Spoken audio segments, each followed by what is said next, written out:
វីដេអូមួយនេះផងដែរខ្ញុំនឹងចែករំលែកពុកម៉ែបងប្អូនជាមួយនឹងរបៀបនៃការស្នើ content monetize ពីFacebook ឬក៏ហៅថាស្នើ tool CM ហ្នឹងពីកម្មវិធី Facebook ម្ដងអូខេគោរពជំរាបសួរក៏ដូចជាសួស្តីទៅកាន់ពុកម៉ែបងប្អូនទាំងអស់គ្នាត្រឡប់មកជួបជាមួយនឹងខ្ញុំបាទប៉ាត្រីបន្តទៀតជាមួយនឹង PPY Channel របស់ខ្ញុំបាទផងដែរវីដេអូមួយនេះខ្ញុំនឹងចែករំលែកពុកម៉ែបងប្អូនជាមួយនឹងរបៀបនៃការអឺបំពេញឬក៏ចូលទៅស្នើជាមួយនឹង tool CM ឬក៏ content monetize ហ្នឹងនៅក្នុងកម្មវិធី Facebook របស់បងប្អូនទាំងអស់គ្នាអញ្ចឹងមួយរយៈនេះខ្ញុំឃើញមានបងប្អូនយើងចែករំលែកច្រើនជាមួយនឹង tool CM ពាក់ព័ន្ធជាមួយនឹងការស្នើសុំជាមួយនឹងកម្មវិធី Facebook ផងដែរអញ្ចឹងបងប្អូនយើងអាចចូលទៅស្នើជាមួយនឹងខ្ញុំបាទបានតាមរយៈការបង្ហាញរបស់ខ្ញុំបាទនៅក្នុងវីដេអូមួយនេះអញ្ចឹងបងប្អូនយើងអាចចូលទៅក្នុង Facebook ហើយយើងចូលកន្លែងសញ្ញាត្រេ3នេះមកបងប្អូនក្រោយមកទៀតយើងចូលកន្លែង profile យើងហើយយើងអុសទៅលើកន្លែង dashboard នេះចុចមកបែបនេះបងប្អូនយើងចុចកន្លែងខាងលើរកពាក្យថា monetize ចុចលើវាមកកន្លែងនេះយើងដាក់បើវា load មក star នេះមានន័យថាយើងអាច set ទៅលើ star បាន set up star បានប៉ុន្តែយើងមិន set ទៅលើ star ទេយើង set ទៅលើយើងចុចស្នើទៅលើ content monetize អញ្ចឹងយើងចុចកន្លែង way to earn អញ្ចឹងបងប្អូនយើងបើសិនជាអត់ load បែបនេះវា load មកចេញមកកន្លែង content monetize បែបហ្នឹងគ្នាចុចចូលមកអញ្ចឹងដោយសារតែមានការអាប់ដេតថ្មីនៅក្នុងថ្ងៃនេះអញ្ចឹងបងប្អូនយើងដែលមើលនៅក្នុងវីដេអូមួយហ្នឹងអញ្ចឹងគ្នាយើងអាចមើលបានកន្លែងនេះ Facebook ដាក់ challenge ឲ្យយើងលេងគឺឲ្យដោះសោ content monetize តាមរយៈបងប្អូនយើងស្វែងរក view ចំនួន300k ហ្នឹងហើយ 300k ហ្នឹងហើយក្នុងរយៈពេល28ថ្ងៃអញ្ចឹងបងប្អូនយើងអាចរយៈពេល28ថ្ងៃហ្នឹងអាចផុសជារូបភាពក៏បានផុសជា reel ក៏បានហ្នឹងហើយយើងអាចផុសជាវីដេអូក៏បាននៅក្នុងរយៈពេល28ថ្ងៃធ្វើម៉េចឲ្យមានអ្នកទស្សនាឬក៏អ្នកចូលមើលវីដេអូនិងរូបភាពរបស់យើងហ្នឹងឲ្យបាន300k ដើម្បីដោះសោ content monetize អញ្ចឹងយើងអាចចុចចូលរួមជាមួយគេបានបងប្អូនចុចមកចុចចូលរួមមកហ្នឹងហើយណែនៅពេលដែលបងប្អូនយើងចុចចូលរួមកន្លែងនេះហើយយើងចូលទៅ submit ឬក៏យើងចូលទៅបំពេញស្នើទៅក្នុង content monetization នៅក្នុង tool CM នេះសិនដោយសារយើងអត់ទាន់បានចុច submit interest នេះទេអញ្ចឹងយើងចុចមកបងប្អូនកន្លែងនេះរបៀបបំពេញវាគឺយើងចូលមកចំណុចខាងលើហ្នឹងយើងជ្រើសរើសមកឧទាហរណ៍ថាខ្ញុំកំពុងតែធ្វើហ្នឹងគេដាក់ថាdigital creator អញ្ចឹងយើងចុចមក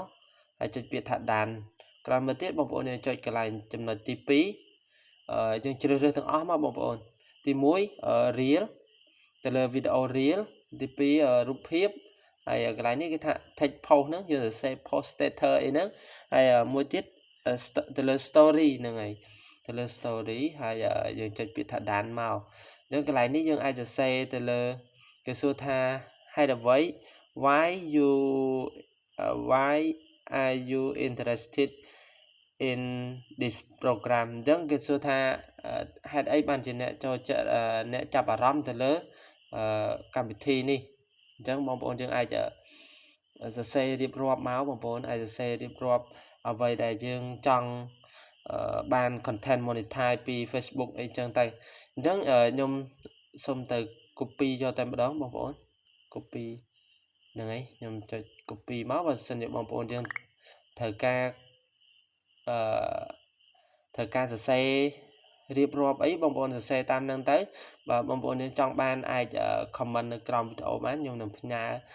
អ្វីដែលខ្ញុំ copy នេះចូលទៅឲ្យបងប្អូនទាំងអស់គ្នាយកទៅបំពេញហ្នឹងហើយអញ្ចឹងយើងចុច text មកហើយយើងចុច pass មកក្រោយមកទៀតយើងបើក text កន្លែងនេះក៏បានមិនបើកក៏បានដែរបងប្អូនហ្នឹងហើយយើងចង់បើកក៏បានមិនបើកក៏បានអញ្ចឹងឧទាហរណ៍ថាយើងមិនចង់បើកក៏អត់អីដែរអញ្ចឹងយើងចុចមកក្រោយមកទៀតយើងចេញមកវិញបងប្អូនយើងចេញមកវិញសិនហើយយើងចុចពាក្យថា submit ហ្នឹងហើយកន្លែងនេះយើងចុច submit ម្ដងទៀតសង្ឃឹមថាបងប្អូននឹងយល់ហ្នឹងហើយនៅពេលដែលយើងចុចបែបនេះយើងបានអូខេហើយអញ្ចឹងបើសិនជាយើងចង់អាប់ដេតឬក៏ lẽ cái nãy thay dương trong ban dương trong cài prai ở với mũi nơiក្នុងការបំពេញផងយើងហ្នឹងគឺយើងអាចចុចចូលទៅ update submit នេះបានយើងកែបានអញ្ចឹងយើង submit ហើយហើយគឺអូខេហើយគឺយើងអត់បានកែអីទៀតទេហើយ challenge នេះគឺទើបតែ update ថ្មីទេសម្រាប់បងប្អូនយើងគឺសម្រាប់ថ្ងៃហ្នឹងតែម្ដងថ្ងៃទី19ថ្ងៃទី19ខែ6ឆ្នាំ2026ហ្នឹងគឺគេអាប់ដេតគេបញ្ចូលឲ្យ challenge អ្នកលេងថ្មីហ្នឹងអ្នកទើបតែបង្កើត page ឬក៏អ្នកដែលអត់ទាន់មាន content monetize គេតម្លាក់ឲ្យយើងលេងគឺឥឡូវខ្ញុំចុច see more ឲ្យអ្នកទាំងអស់គ្នាមើលតែម្ដងកន្លែងនេះគឺដើម្បីដោះសោ content monetize គឺដាក់ rate 300k view on content you post to earn your innovation ហ្នឹងហើយអញ្ចឹងបើសិនជាបងប្អូនយើងត្រូវការដោះសោ content monetize គឺយើងត្រូវការយើងត្រូវការ post video ហ្នឹងឲ្យបានច្រើនទៅ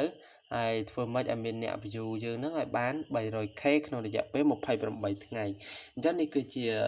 ចំណុចមួយដែលល្អដែរព័ត៌មានថ្មីផងដែរសម្រាប់ការអាប់ដេតនៅក្នុងថ្ងៃនេះបើសិនជាបងប្អូនយើងពេញចិត្តនៅវីដេអូមួយនេះហើយក៏កុំភ្លេចជួយចុច like ក៏ដូចជាចុច subscribe ទៅលើ channel YouTube របស់ខ្ញុំបាទម្នាក់មួយផងដើម្បីទទួលបានវីដេអូថ្មីនិងបទពិសោធន៍ខ្លីៗពីខ្ញុំបាទផងដែរមួយទៀតបើសិនជាបងប្អូនមើលទៅខ្ញុំអានអង់គ្លេសឬក៏ចំណុចណាមួយដែលមិនសមរម្យសង្ឃឹមថាបងប្អូនយើងអភ័យទោសសម្រាប់ការមើលទៅរអាក់រអួលទៅលើវីដេអូរបស់ខ្ញុំបាទផងដែរសង្ឃឹមថាអ្នកទាំងអស់គ្នានឹងយល់ដោយសារតែនេះជាការចែករំលែកបន្តិចបន្តួចពីខ្ញុំបាទផងដែរអរគុណច្រើនអ្នកទាំងអស់គ្នាសម្រាប់ការតាមដានទស្សនាវីដេអូមួយនេះពីដើមរហូតដល់ចប់ជួបគ្នាវីដេអូក្រោយទៀតជាមួយនឹងខ្ញុំបាទផងដែរ